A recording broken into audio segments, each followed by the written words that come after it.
Parashat Nasso. Alors notre paracha, elle est riche en sujets très variés. Elle commence par nous parler du travail des Kohanim, la fonction que chacun avait, la sota, le nazir, la bénédiction des Kohanim, Birkat Kohanim, les sacrifices offerts par les 12 princes au moment de l'inauguration du sanctuaire. On va juste s'attarder sur une de ces parachutes, celle de la sota. C'est quoi la sota? C'est une femme dont le mari l'a soupçonnée de commettre un adultère. Elle s'est isolée. On lui a fait boire des eaux amères et tout dépend du scénario, mais en tous les cas, si il s'avère qu'elle n'a pas fait de faute, eh bien, Baruch Hashem, la Torah, elle dit qu'elle n'aura aucune punition, elle sera quitte. Et mieux que ça, la Torah, elle dit qu'elle aura une postérité. Rashi explique que si elle enfantait jusqu'alors dans la douleur, elle méritera dorénavant d'enfanter sereinement, sans douleur. Rabbi Yeshua, dans le Midrash, il dit que si elle enfantait des filles, que des filles, elle aura le mérite d'enfanter des garçons. Si elle enfantait des bruns, elle enfantera des blonds. Des petits de taille, elle enfantera des grands. Si elle enfantait tous les 2 ans, elle enfantera tous les ans. Si elle en enfantait qu'un seul, elle en enfantera 2. Et Rabbi Eliezer, pour terminer, il dit que si elle était stérile, elle aura le srout d'avoir des enfants. Alors tout ça c'est bien joli, mais ça quand même ça nécessite une explication, parce que ici on ne parle pas de quelqu'un qui est très très saint. C'est pas une grande sadéquette, parce que on parle d'une femme dont le mari lui a dit clairement de ne pas s'isoler avec telle ou telle personne. Et malgré tout, elle l'a fait. C'est quand on voit la Gemara, c'est ça la condition. On ne fait boire les eaux amères qu'après Atra, Kinouï Atra, on l'a prévenue, et elle s'est isolée malgré tout avec au moins un témoin. Alors c'est vrai qu'à la fin, elle n'a pas fait de faute, mais comment comprendre qu'elle a une telle récompense comme on a dit tout à l'heure? Comment c'est possible? Il ne s'agit pas d'une grande déquête ici. La réponse, et ça c'est la morale pour nous, c'est la suivante. C'est le Beth Israël qui explique comme ça. C'est que justement, puisqu'elle se trouvait au bord du précipice et qu'elle s'en est abstint, elle a dit non, pour rien au monde, je vais continuer ma faute, je me suis isolé, c'est très grave déjà, mais je ne vais pas faire plus que ça. Et bien c'est ça son mérite. Surmonter aussi vaillamment son Yetzer Hara dans une telle condition, ça a encore plus de valeur aux yeux d'Hachem que de le surmonter avant même d'avoir commencé à fauter.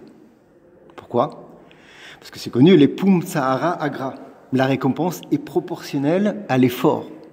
Plus on fait des efforts pour surmonter une avéra, et plus la récompense elle est grande. Celui qui fait preuve d'une telle force, c'est comparable à un lion, c'est marqué comme ça, pour accomplir la volonté d'Hachem, alors là, la récompense elle est Hatsuma, elle est très grande. On va illustrer ça avec une histoire, une anecdote. Une fois, il y avait un bachour, un jeune étudiant de yeshiva, qui est tombé malheureusement au plus bas de la faute. Et puis, Baruch Hashem, il s'est ressaisi, il a pris conscience de sa situation misérable, et il a décidé de se renforcer et de revenir dans le bon chemin. Mais seulement après Shavuot, il était un petit peu embêté, même triste. Il est parti voir son Rav. Il lui a dit: Rav, regardez, en fait, je suis un petit peu embêté. Vous savez que j'étais très très loin. Je me suis ressaisi. Mais j'ai loupé Shavuot. À Shavuot, mes copains, ils ont fait la veillée, ils ont fait des tfilotes dans le Ahavat Olam, ils ont prié Hachem pour grandir encore plus dans la Torah, l'Yirat Shamayim. Et moi, j'étais vautré dans mes pensées noires, on va dire comme ça. Je pensais à mes fautes. Et donc, j'ai pas eu le srout de m'élever comme eux. Qu'est-ce que je peux faire? Alors là, je lui ai répondu, il dit: je vais t'expliquer. Je vais te donner une réponse à ta question, elle est magnifique. Regarde, qu'est-ce qui se passait dans le Beth Amikdash? Au moment des korbanot, quand on amenait les sacrifices, il y avait 2 groupes. Il y avait les Bnei Israël, qui amenaient leurs korban, et après il y avait les Lévi'im et les Kohanim qui travaillaient là-bas. Qu'est-ce qu'ils faisaient les Lévi'im? Eux, ils étaient sur une estrade. Et ils jouaient avec des instruments. Et ils chantaient des magnifiques mélodies à transporter l'âme et à l'élever vers son Créateur. Et on voulait faire tchouva en entendant ça. En même temps, qu'est-ce qu'ils faisaient eux, les Kohanim? Eh bien aussi, ils étaient à leur poste pour sacrifier les bêtes et ils se salissaient les mains dans le sang des sacrifices. Maintenant, dis-moi, d'après toi, qu'est-ce qui était le plus cher aux yeux d'Hachem?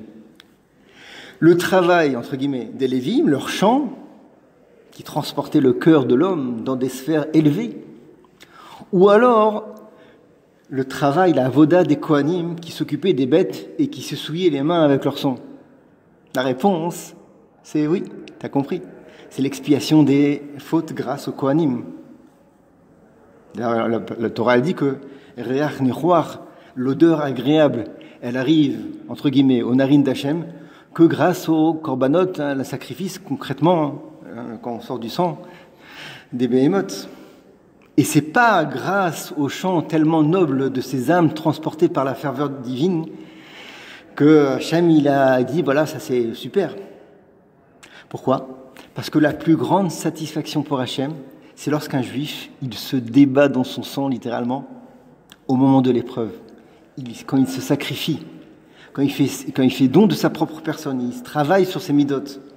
Et même si aux yeux des hommes, il peut paraître tamé, il est souillé par ses fautes, en réalité, à cet instant où il fait tchouva, il émane de lui un parfum exquis devant le Saint béni soit-il.